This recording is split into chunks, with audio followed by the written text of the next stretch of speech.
welcome everyone to Melodie Edwards' Capstone Defense, and a special welcome to our Capstone defendee, and congratulations to you for having made it to this ultimate moment of your MCM journey. I'm very pleased to be joined by your thesis supervisor, Dr. Terry Flynn. I shouldn't say thesis, your Capstone supervisor, Dr. Terry Flynn, and your second reader, Professor Josie Cassano-Rizzuti. I am chairing this session, and I've also read it and I'm very interested in this topic, so happy to be here to participate. The rules of the road here are very simple. We have the capstone presenter you'll present for 25 minutes, a maximum of 25 minutes. After that, we'll have a first round of questions. The questions will be led by your capstone supervisor. After that, your second reader, and then myself, and then we'll open it up to the gallery. So folks, sharpen your pencils and take some notes. Get ready to ask Melodie some questions. Often the best questions come from the audience, and especially family members, if there are any around. Yeah, so, and then we'll do a second round. Usually that's just the thesis committee or the capstone committee. After that, we will recuse. I guess Terry, you'll since you own the meeting, you'll recuse everybody except the members of the capstone committee, myself, Dr. Flynn, and Professor Cassano-Rizzuti, and we will deliberate for a few minutes. After the end of those few minutes, we will come back with a verdict. And that's the rule of the road. So it's 11:03. You have until, say, 11:29, 11:30 to tell us the story of your capstone. The floor is yours, Melodie. Thank you very much, and thanks everyone for attending today. My capstone is called the Tower of Babel, Communication Between Dominant Culture and Subculture in the Financial Industry. This study sought to examine the characteristics of the financial subculture and how it poses a challenge for public relations professionals in both a strategic and tactical level. It is quite a twisty and understudied area, so I will be focusing at length on the background and the extended literature review I did before moving into research methodology and analysis, and then concluding with the results of the study and contributions to practice. So why is this relevant? Dominant culture or mainstream culture financial systems are what most of us would think of when we think of finance, banks, investment dealers, etc. And for those of us in MCM land, we'll probably also think of the communications and public relations professionals that go with those entities. Alternative financial systems in their communities, like crypto, were once fringe elements of the internet. However, the collapse of the cryptocurrency juggernaut FTX exposed the deep inroads cryptocurrency and organizations like them had made in traditional and financial and political systems. FTX was entangled with many mainstream financial entities such as public pension plans, venture capital firms, banks, and everyday financial consumers such as retail investors. FTX also lobbied government regulators and were a political donor to the tune of roughly 70 million that we know of. Prior to FTX, the GameStop and Reddit phenomenon of 2021 also sent mainstream finance for a loop. They showed how a Reddit forum of everyday investors galvanized enough might to counteract hedge funds' market maneuvers, cost the hedge funds $5 billion in losses, and incite a congressional hearing. Also on the rise are the social media influencers, or finfluencers, as they're called in this study. Sorry, 1 second. Who are giving financial advice instead of lifestyle advice. The growing role of alternate financial believers have gained power and agency, and the public relations professionals of dominant culture must now contend with them as they metastasize into the financial sector. So these are our three main characters of the subculture. I did an extensive literature review. Subculture itself remains a highly nebulous concept in academic communication studies, but a general formula can be picked out. It's generally characterized as a group who coalesce around a conflict with the dominant group or mainstream culture. They express their identity through artistic forms, usually such as music or fashion. You have the punk rock movement in the 70s or the zoot suiters of the 1940s. And a subculture finds strength in their collective. They seek glamour for their disaffected state, but mostly they seek power over their alleged oppressors. They believe it is their duty, sometimes their moral duty, to infiltrate mainstream culture and overtake it. In their ideal world, they are the new dominant or mainstream culture. When the subculture went online, with emergence of online participatory spaces, they added new elements to their dynamic. They became more sophisticated and self-aware. They developed their own body of financial of content and self-referential knowledge they kept in a closed loop so that mainstream is always excluded and their oversight is denied. An example of this would be, sorry, 1 second, my screen is freezing. An example of this would be how their language is incomprehensible to mainstream financial culture. An example would be YOLO. We commonly take this to be carpe diem, of embracing new and exciting opportunities. In financial subculture, it's investing heavily without expectation of payoff and with grandeur. It actually connotes a certain feeling of nihilism. It can also indicate dollar amounts, what you're allowed to post online, and a principle. Calling for a YOLO is calling to disrupt the mainstream financial system whenever possible. They also have pictographs such as diamond hands, which also is part of the elements of a high risk tolerance. They're finding lots of fertile ground for their communications. We have a declining nature of trust. At its core, financial subculture distrusts mainstream financial entities. They believe these entities harm ordinary people, either through active predatory behavior, outmoded systems, or the collateral damage the organization inflicts in pursuing their goals. The 2021 Edelman Trust Barometer found the pandemic accelerated the trust decline in the financial services sector, and that overall financial services was distrusted in the majority of developed countries. The 2022 report stated that globally, 70% regard the financial services sector as biased against regular people, while the most recent 2023 Edelman report states the economic optimism has collapsed for individuals worldwide.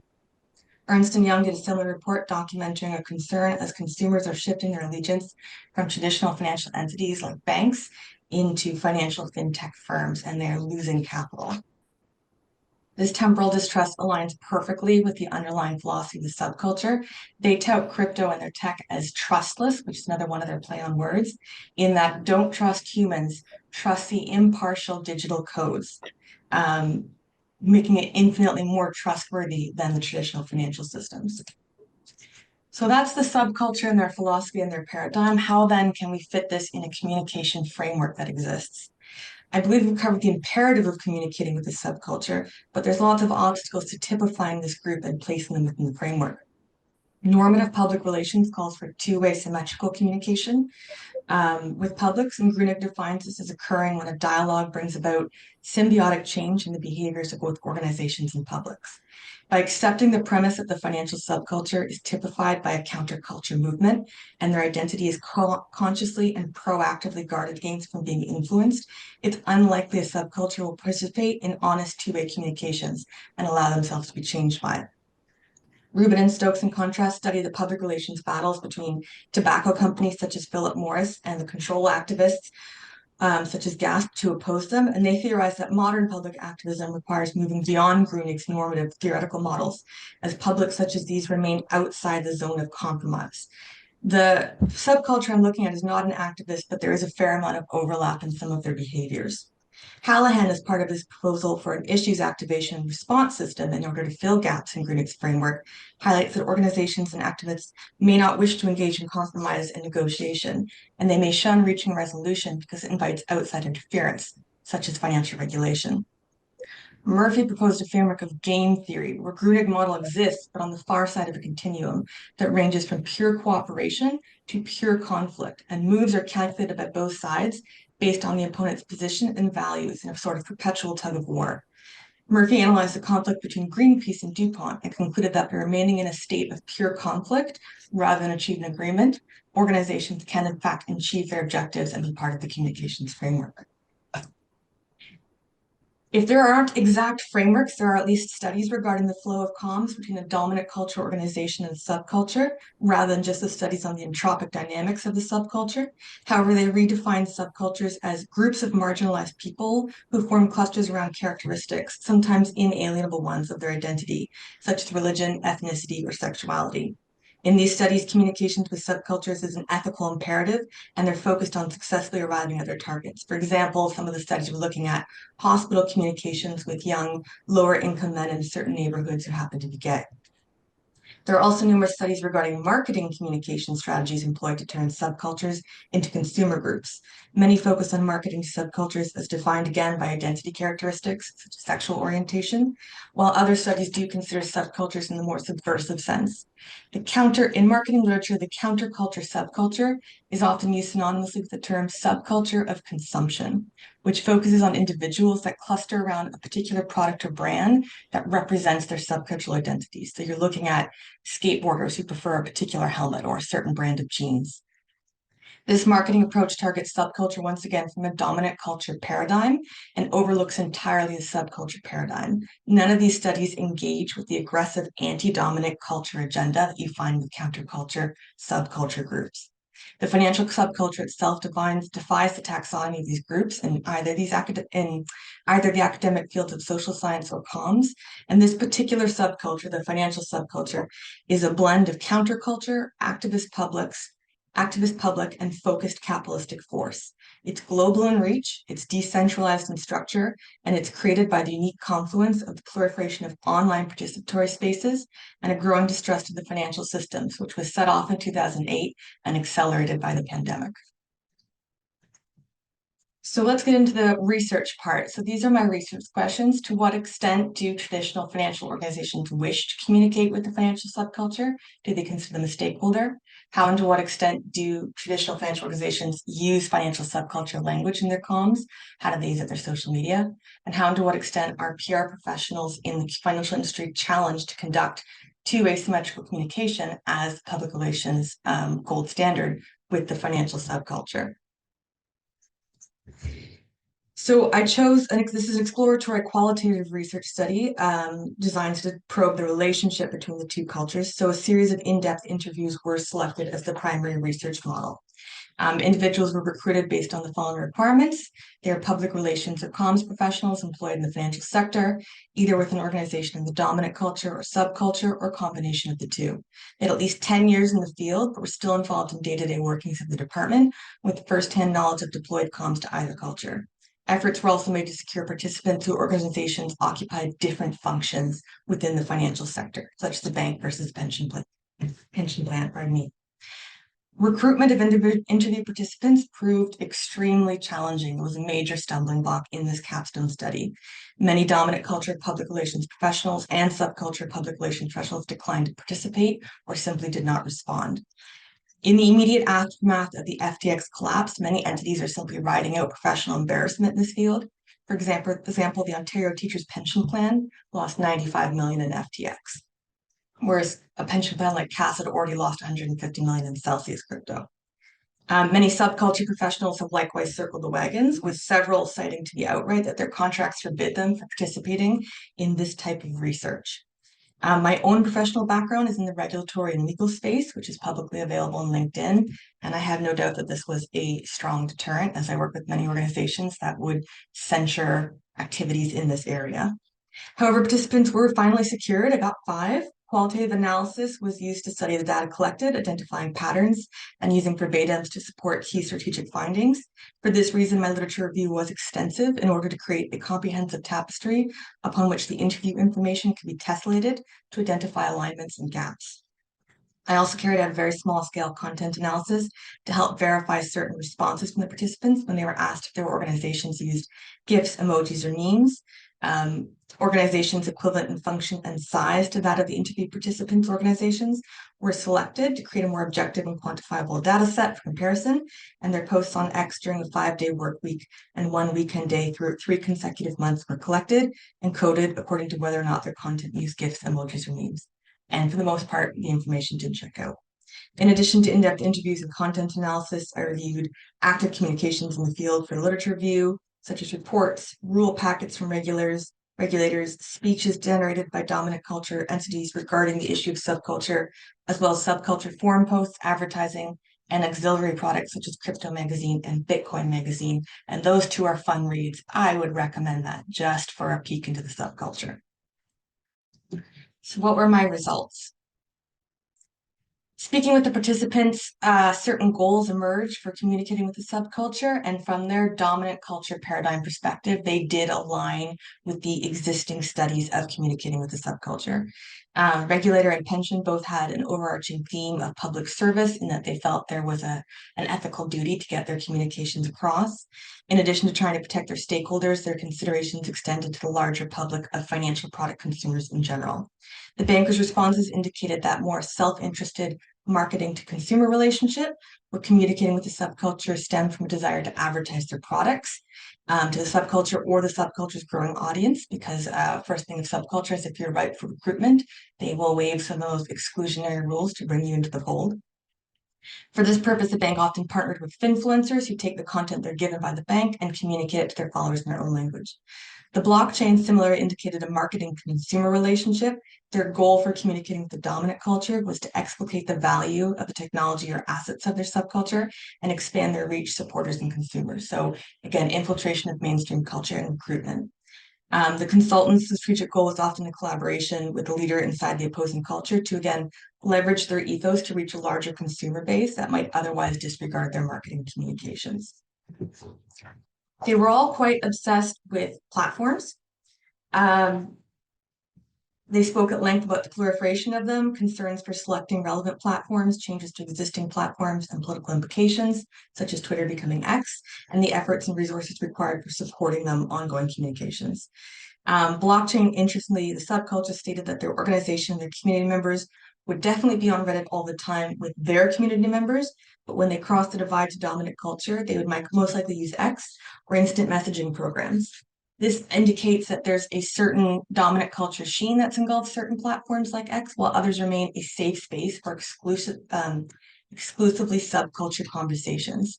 They all spoke about using online platforms for environmental scanning, but dominant culture spoke of using that scanning without engaging with the participants. The unpredictability of online participatory platforms was a critical concern for dominant culture. They highlighted a distinction between planned versus participatory communication activities. Live or real-time conversations proved problematic as they required proceeding without prior approval of copy. And they spoke of the dichotomy of managing a slow-moving, top-down approval process within their organizations against a fast-moving, volatile social media environment. Subculture participants, however, could and did mobilize quickly. They have a heavy focus on participatory communications with mainstream culture, and there's a concerted effort to have in-person meetings or use video communication to engage in real-time dialogue. They believe that the complexity of subculture's products must be made accessible with personable storytelling and checking their audience for comprehension and connection to their tale. Static communication tactics such as website pages or social media posts were generally considered insufficient modes of transmission to recruit the mainstream culture. I seem to have gone back to the beginning of my screen. My apologies. Let me just quickly click through. All right. Each interview participant was asked if they could define specific subcultures terms. Blockchain indicated a clear and conscious delineation. And here's the chart. Sorry, here's the table of whether or not they were able to define it. They were only given very literal definitions if they asked, but if they could try to supply their own, I marked it in the chart as well to see what assumptions they came up with. Blockchain indicated a clear and conscious delineation between the language they use with mainstream culture and the language they use with their own community. With their own community, they spoke of feeling a certain feeling of naturalism. She did not consider it slang or coded language like I did, but merely a freedom to use terminology and abbreviations without needing explanations. She felt that some of the memes used today came out of the early origin of crypto. The language of the subculture might have originated some of the internet visual language that we use ubiquitously today, can explain the subculture's fluency in this language. It is their first language or their native tongue online for them. In contrast, dominant culture entities, when speaking with dominant culture entities, subculture participants stated They work to contort their natural language. They work to strip it of the subculture lingo and transform the direct missives always into expanded story narratives. The language they would use would reflect what their audience would feel most comfortable with, and they'd work consciously to find synonymous values with their audience. They said the words they used most often when working with dominant culture was transparency and authenticity as dominant culture buzzwords that people liked. So back to my research questions, this final discussion of what this all means. After completing the interviews, the overall finding was that dominant financial culture entities are not participating in fluid two-way symmetrical communications. They recognize the importance of these communications with subculture. They seek to expand and strengthen the programs they have in place. They're encountering a number of stumbling blocks, including internal resistance, hierarchical approvals, and a general unease with the speed and volatility of online spaces. In contrast, the subculture feels they have a very successful set of tactics for communicating with the dominant culture and a clear goal of educating critics or the uninitiated of the subculture in order to expand their own reach. In many instances, they have achieved something very similar to what we would consider a public relations dialogue with their dominant culture publics. But the goal of the dialogue remains to persuade and recruit to their cause rather than share insights and collaborate. In response to the question one, communications professionals do recognize the subculture as a stakeholder in public and one that requires consideration and close attention as it evolves. There remains, however, doubt that this conviction is universal within their organizations. In response to question two, it shows there are varying levels of knowledge and use of subculture language among dominant culture professionals. However, their ability to recognize or utilize this language is tied to their misunderstanding of the subculture paradigm. I'm explaining a little. I'm going to skip question three for time and go into that. Sorry for the cartoony nature of my slides, but these are memes pulled from the subculture. And it's an interesting example of something that came out of the interviews in regards to the use of language. One interview participant did not recognize the term DYOR, which means do your own research, and they were given the literal definition. They then proceeded to use that definition back to me in a later response when they spoke about potential misinformation online as a reason for individuals to leave the subculture and come to a dominant culture source for correct information. So this interprets DYR as a positive directive aligned with their own purpose of moving individuals from the subculture to dominant culture sources that their organization is providing. The subculture meaning of DYR is actually very different. It marks an accepted hazard of operating in a libertarian system. DYR's responsibility lies entirely on the individual to verify facts and navigate the system. This is the common meme you get with DYR, that it is your own fault if you've been scammed. Steps to complete DYOR include evaluating the sentiment of the information posted or its rhetoric, verifying information with trusted community members, or posing the issue to the community at large for deconstruction. So again, you get back into that self-referential loop of language and content building in which we are a closed subculture society and we do not go outside to seek to verify or fact check our information. So when I told this to the dominant culture interview participant, she confessed her misapprehension of using the term and said, this is the problem with subculture language. It's not like we can repurpose it and just start using it. So their organizational goals and misunderstanding of subculture, not their tools or lack thereof, are hindering the communication efforts. They seek to speak to subculture audiences in order to redirect them. They are, in fact, their obsession with the correct platform is looking at the correct platform or correct language to be understood by subculture members to shepherd them to dominant culture resources. And they have overlooked the common denominator which created the financial subculture, which is a distrust of mainstream financial entities and a belief that those entities mean them harm. Instead, they treat the subculture as if they're pulled together for a predilection for certain platforms, in the same way many communication studies view subcultures being pulled together by inalienable characteristics of their identity. The consumer relationship model in play is perhaps more effective. They're not concerned with utilizing the tools of the subculture or misusing them or accessing their platforms, but they're partnering with a member inside the community who can generate marketing comms. Their emissions are still one-way communication as they're looking to create purchases and not dialogue, but there is a certain efficacy with the delivery. This type of programming, however, has come under scrutiny of late as global regulatory bodies are looking to impose rules on finfluencers and social media promotions, just as they would traditional financial promotions. This is actually bringing the language of the subculture under greater scrutiny. So for example, is FOMO, fear of missing out, and a common rallying cry of the subculture, considered undue pressure, which would be a calling card for a bank to have their own communications under scrutiny? So it's what do these things mean in the general public? And I predict that the growing number of dominant culture organizations using this subculture, using these subculture leaders for profitable promotion and the increasingly transparent footprint of the corporate authorship on the promotions will drag this practice over the cultural divide into the dominant culture's domain. Because if one thing the subculture does not care for, it is corporate authorship in their exclusively subculture spaces, and some of the regulators have found that out to their detriment. So my conclusion, this capstone found that by studying the interactions between the two cultures, a number of gaps in public relations literature were revealed. Fledgling research on the dynamics of online participatory spaces such as Reddit, particularly those that have coalesced into self-aware agenda-setting publics, should be continued and expanded, while more public relations scholarship should be conducted from the perspective of the publics, which was a real theme throughout the studies, both in the literature and in the interview results, as opposed to the perspective of dominant organizations. The taxonomy of subculture types within public relations literature should be expanded beyond groupings of identity markers or consumer habits, and they should consider including a subculture with an active counterculture agenda and perhaps an end goal of remaining in pure conflict or overcoming dominant culture.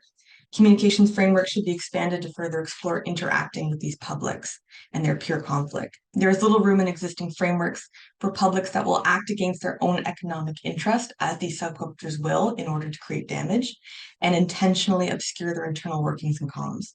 While there's robust literature on activist publics or publics with conflict, they often assume these publics have specific, perhaps attainable goals, and will act in a logical manner to achieve them. Subculture, in this regard, financial subculture, is more akin to religion, and there's a high level of emotionality and end goal over logic. For practitioners currently in the field, the subculture will continue to grow and affect their day-to-day operations of the financial sector. Just a few days ago, the SEC approved a new highly controversial regulatory ruling that would allow people to bundle Bitcoin into ETF, very much the same way they used to bundle bad mortgages into ETFs before the 2008 collapse happened. The subculture is accumulating both capital and audience, which dominant culture organizations in the sector previously held dominion over. And so it's imperative that this subculture and their tactics be understood before practitioners can formulate effective strategies for interacting with them. For academics, the tension in the relationship between cultures is affecting societal trust and economic health.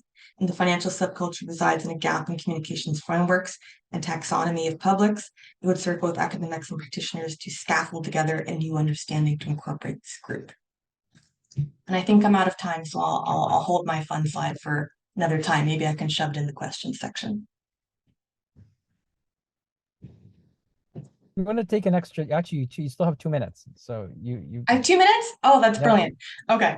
So just as an interesting example, because I started this with the fallout of FTX and how this is so relevant, I thought it'd be interesting to put up, again, this language divide and these communications divide, that if you understand, and again, of course, I'm sounding all knowledgeable because this is in hindsight of the XDX collapse, but in hindsight, you can see with an understanding of the paradigm of some culture, how these communications need to be looked at more closely. So I've got here a few instances what FTX claimed when speaking to dominant culture and the truth that's come out in Sam Bankman-Fried's own words now that it's collapsed. So FTX big call to fame that was they are the most regulated crypto in the market.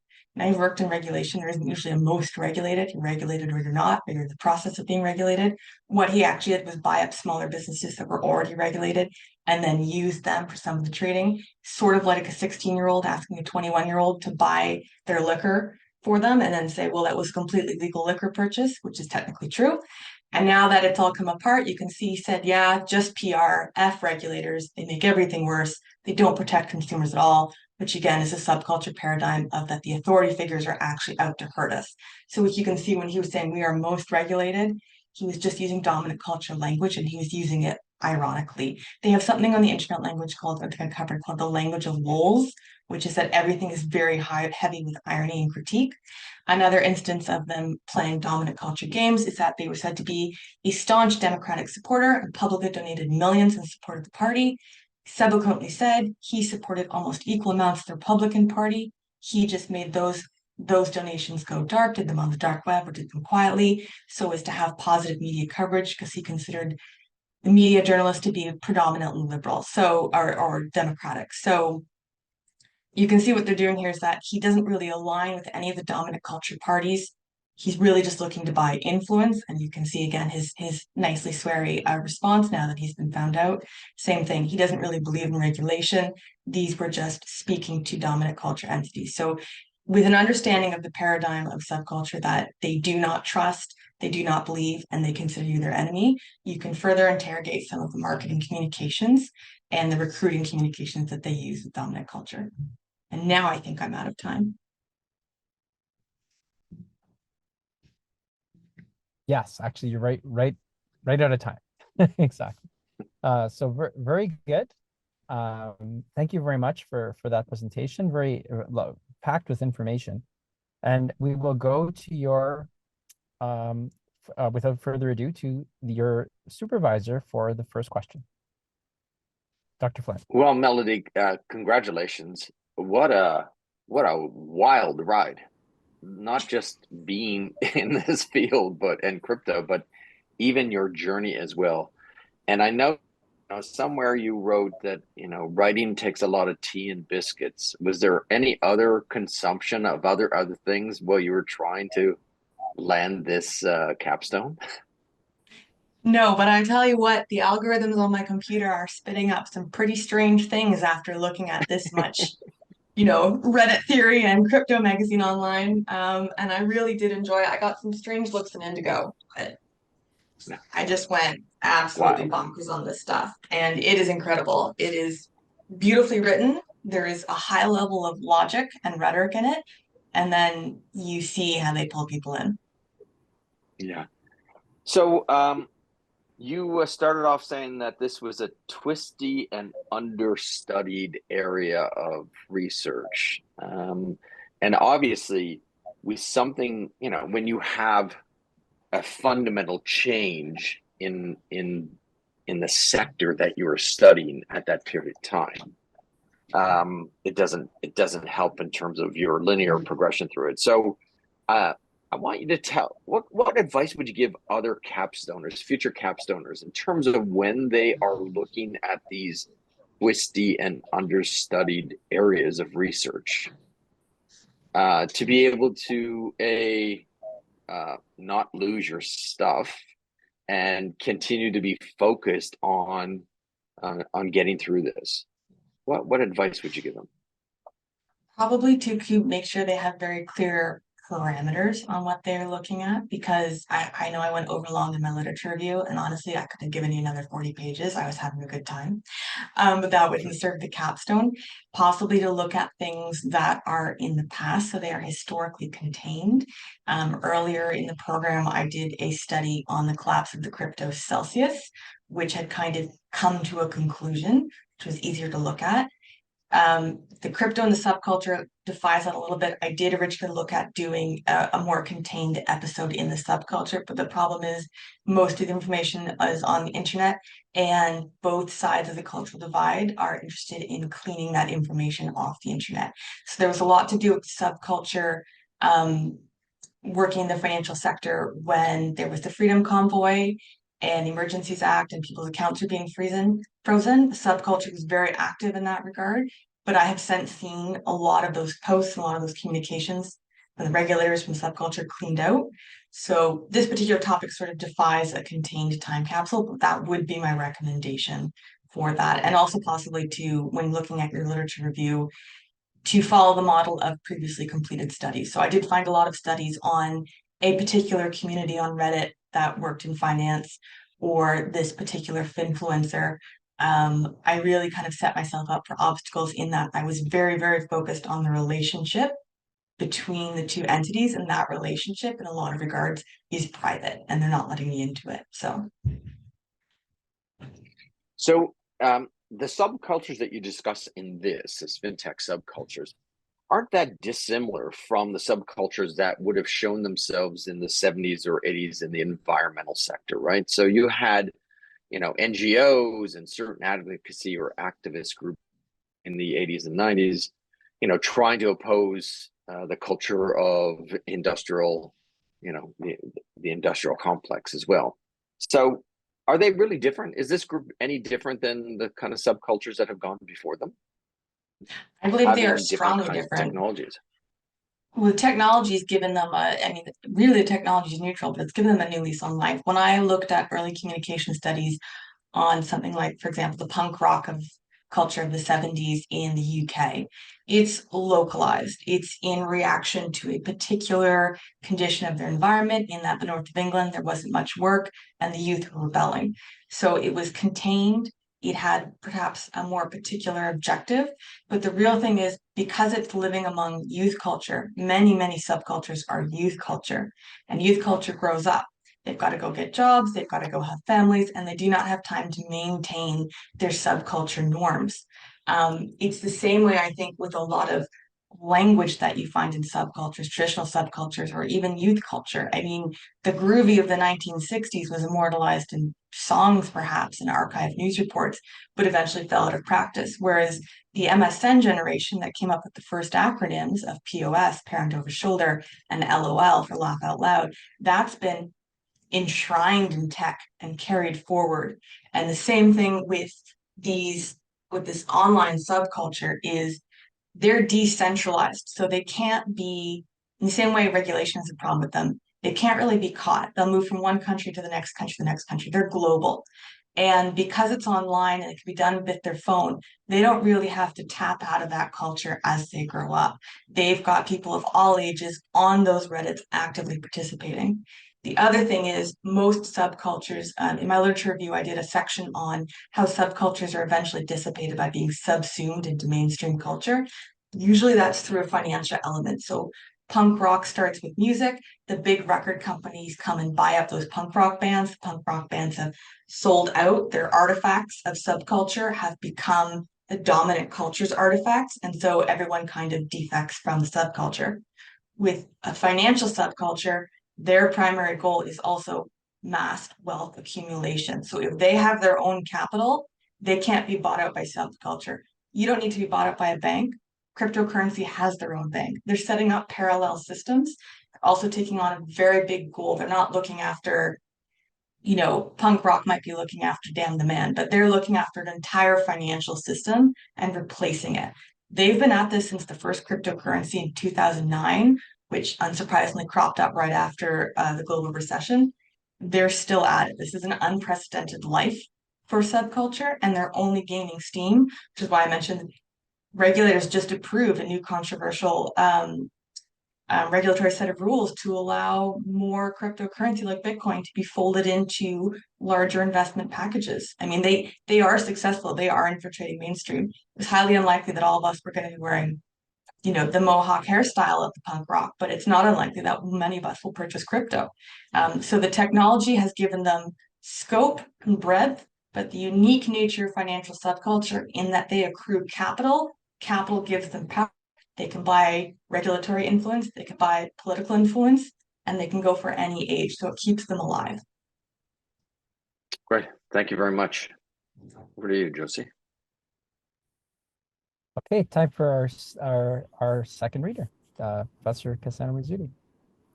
Thank you, Melodie. What an interesting capstone. I was so happy Terry and Alex invited me to be the second reader, and I enjoyed reading the whole literature review. Was extensive and really connected the communication theory to your study of the dominant financial traditional culture versus the subcultures. So kudos to you for a really well done study. I see the difficulty you had, particularly during the FTX collapse, in getting interviews, but you substituted with content analysis, qualitative analysis. That was really well done. So I enjoyed seeing how you navigated that journey of your capstone that was probably more difficult had you been maybe trying to get interviews today, where you just had that regulatory approval of exchange traded funds now being allowed to have cryptocurrencies. So kudos to you to do that during such a difficult time. So really fascinating and well done. So my question, I have one question about why you chose to only look, and this is just one small data question, to only look at Twitter versus maybe some of the other social media platforms like LinkedIn? Did you consider that when you were collecting your data? I considered LinkedIn, but I just found that that was more a dominant culture state.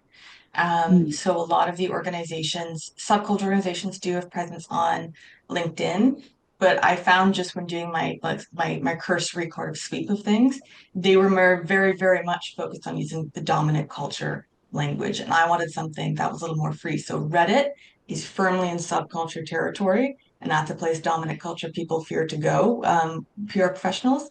And LinkedIn is you're getting a very disingenuous version of the subculture. So I found Twitter was a little more dynamic, and you could get subculture entities that were a little bit more off the beaten track, and they expressed themselves more freely, and they had more frequency of posting. So if I was looking at 5-day periods over 3 months, then I could get a lot of content off of them. Great reason. Thank you. So that clarifies for me substantially. So you were trying to find a space that had both cultures, I guess, in the most fulsome way. And then my second question is more your opinion now after you've been so immersed into this capstone research and writing. Do you believe us as communication professionals have an ethical duty to support the position of the traditional financial industry, or do we need to navigate and adapt to connect to the new subculture landscape based on where we are today? That's a tough one. I don't believe that Sorry. can be I didn't mean ignored. for it to be No, tough. it's good. Listen, I could talk all day about this. I got Yeah. really besotted with my own topic, so no worries. Okay. We can't ignore them anymore. So, early in my career, Reddit was sort of a no-go because it was filled with profanity and misogyny, and you might dip a toe into that and people would pile on that you were a regulator or something like that, right? There's a lot of what we saw as trolling, but for them is their natural language of critique and irony. So you can ignore Reddit, and then Reddit galvanizes and wipes 5 billion off of a couple of hedge funds, organize themselves on Reddit. So that can't be ignored. It's very difficult because the Australian Securities Institute, the Australian securities regulator called ASIC, they started to go into Reddit. They commissioned several working groups to look at Reddit, these other spaces, and they kind of started to dip their toe in. And the abuse they got was really quite interesting. And, on one particular Reddit, that was the Australian version of Wall Street Bets, the moderator went on there and posted and said, "Oh, welcome, ASIC, you discovered the internet." So they got trolled quite a bit like that. And then they would set up little tasks, say, well, we have people who are working on, legal market maneuvers and illegal market maneuvers. If it's a satirical post about an illegal market maneuver, we'll leave it up. Which one can you discover is a true post versus not? So I believe having to understand these things is important. I believe going into these territories where professionals may not want to tread is important. However, I strongly disagree with trying to adopt their tools and their language. It's a bit like a teacher in the class who wants to be one of the kids and starts misusing LOL, right? And the other thing is it gives them more power to believe that they are infiltrating and overtaking. You start misusing, like the one participant I had start misusing their terminology. She would say, "Oh, great, we'll post DYOR and that'll direct people where we want." It's not directing people where you want. So you really just getting into very muddy waters. I believe, which is what ASIC I think has really started doing, is that you have to stand on your own authority as a traditional culture entity. So ASIC got very aggressive at one point about these social media promotions and finances. And what they started doing is they just went into the Reddit threads, clunked down their posts. This is the regulator. There will be criminal charges. There will be fines. And what they kept doing was putting firecrackers in anthills. And then the Reddit forum would disperse and they might coalesce somewhere else. But it sent a lot of people running. And it sent a lot of the participants saying, "Oh, wait a minute, there's going to be criminal charges."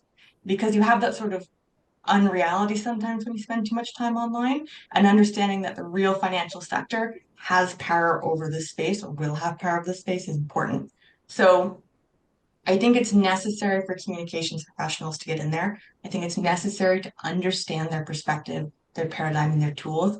But I think in our own actions, we should not be trying to mimic them or meet them on their terms. I think we need to stand in our own authority using our form and our terms. Less of this chasing of platforms and chasing of if I've got the right meme or whatnot, get the communication across in plain language. These are the rules. These are not the rules. And I know sometimes when I speak about this subculture, I may have demonized them a bit, which is not my intent, because I believe part of the importance of listening to them is that they do represent a large faction of the public. According to Edelman, 70% believe that the current financial systems are disadvantaging regular people. My problem with the subculture is I don't like their solution to that. So it's a bit like the French Revolution, I think. I mean, we're in cost of living crisis. We've had a financial crisis. Most Canadians will believe in recession. It's a little like French Revolution, where we have an uneven distribution of wealth. We have a real governance problem. The people are starving. And the solution is we'll commit mass murder with our new handy dandy guillotine. And then you go, wait a minute. I was with you up on the, identification of the problem, but the solution is concerning. So this is how I feel about this financial subculture, in that crypto has routinely identified ways in which people are disadvantaged. And I didn't have time to get into it, but there's this great Stanford report I included in my literature review about how they mobilize online people and radicalize people using particular stories that have like a social justice theme. And what was amazing was when I was doing my interviews, the subculture participants started giving me exactly that narrative. Did you know that crypto could help a woman who is being abused in Jordan, or people who, are feeling judged to walk into a bank, or people who cannot afford the bank fees? Like, they always have this, we're helping the people. But then the problem is that they always say, you trust the technology, it is trustless, that is the most trustworthy. And it's not. It's not. It's really just the banks are scamming us. So our solution is we scam each other instead. And they might claim the technology is without fault, but over in the UK they've got a news story that's been hanging around for a couple of years, of an accounting system, a new digital accounting system for their privatized postal services, that read an error that said that I think something like 25 postmasters in small villages had embezzled up to $100,000. They had criminal charges. Many of them killed themselves. It was ongoing litigation. And then a few years ago, they said, oh, actually, the technology was wrong. The error was the computer error. And meanwhile, these people have been persecuted for however many years. So the technology is not as trustworthy as they believe it to be. But I do think we have to listen to when they put out the call that say regular people feel they are suffering. Regular people feel that the financial system is working against them. Thank you. That very thorough answer and supports. Sorry, that was too long. No, not at all. I really I like that you brought up that Stanford report, because I want to get into it a little more. I read and I did note some of the themes you brought forward. So yes, that was really well done. Further to the question, I just have one more. So you work for the Security Exchange Commission, and which is a regulatory body. I worked for the OSC. I no longer work for them. Oh, sorry. Okay, so you're with the Ontario. Okay. So it's still a regulatory body in Ontario. Yeah, so regulatory body. Do you have insights on how they feel about the subculture, on how Ontario Securities can, just a small insight just to add to the ethical question I asked previously? So I worked for the OSC for about 2 years, and before that I worked for the Investment Industry Association of Canada, which is a sort of an NGO associated with the regulatory fields. I was there for 3 years. Opinions differ by individual, and the official party line of the OSC when I was there was that we must balance investor protection with innovation. And when we were putting on events, part of my job was to try to get pro and con speakers at the table. And that should have been my first hint that no one would want to talk to me for the study, because getting pro crypto speakers to come to an OSC event was a negotiation like for a king's ransom. There's so many conditions attached, but and I think it's important to have both those voices, because I said blockchain technology, the technology is neutral. There are things to be derived from it, and there are things to be derived from understanding their perspective. But that was the official party line, was innovation versus investor protection. We must balance the two. I have to say, when FTX collapsed, there was a sudden and immediate overhauling of crypto regulation timelines we were looking at. Before, they've been rolling out a program which was, encouraging cryptocurrencies to get regulated, but understanding it's difficult because they're unusual in their format and it takes time and expense and years. And so what they were doing was sort of creating a program where you could sign up to sort of get an IOU that I am going to be regulated within the next 5 years, rather than I am regulated, which I think is very dangerous when you start putting these qualifications on your regulation, like FTX saying we are most regulated. They definitely stepped up the timelines on that. They definitely stepped up what you were allowed to do with that IOU. The SEC in the US has been getting very aggressive. Gary Gensler was always very aggressive, but then they've come out with these new regulatory rulings that are very crypto friendly. The FCA in the UK were very pro innovation, and even before FTX, I feel they had a flip around into very, let's regulate this. And in Australia, I find they are particularly aggressive, which is actually going quite well for them. Places like China ban cryptocurrencies entirely. They are not permitted within that state. So you get quite different opinions everywhere. I do feel that there is this general feeling of either they don't understand it or they feel it's inevitable. When I worked at IAC, the Investment Industry Association, is when the GameStop phenomenon happened. And I went to my boss, who was a wonderful CEO at the time. He since retired, and said, like, I'd like to do an op-ed on this or work on a white paper on this.